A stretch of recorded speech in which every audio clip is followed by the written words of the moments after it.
கார பூரி கலக்குறோம்.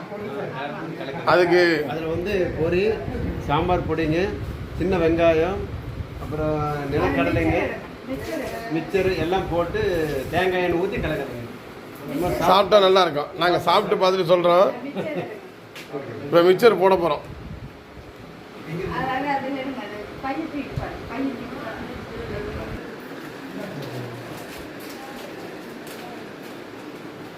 சாயங்காலம் நேரம் ரெசிபி நல்லாயிருக்கும். நாங்கள் ட்ரை பண்ணிட்டு சொல்கிறோம் டேஸ்ட் எப்படி இருக்குன்னு. சரிங்களா? இப்போ நாங்கள் செஞ்ச காரப்பொடியோட அவுட்புட்டே தான். ஜம்முன்னு வந்துருக்கு. தேங்காய் எண்ணெய், பொரி, கடலை, மிக்சரு, வெங்காயம் எல்லாம் போட்டு பண்ணியிருக்கோம். இப்போ ஜம்முன்னு வந்திருக்கு. எப்படி இருக்கு? சூப்பராக இருக்கு. எப்படி இருக்கு? சூப்பராக இருக்கு.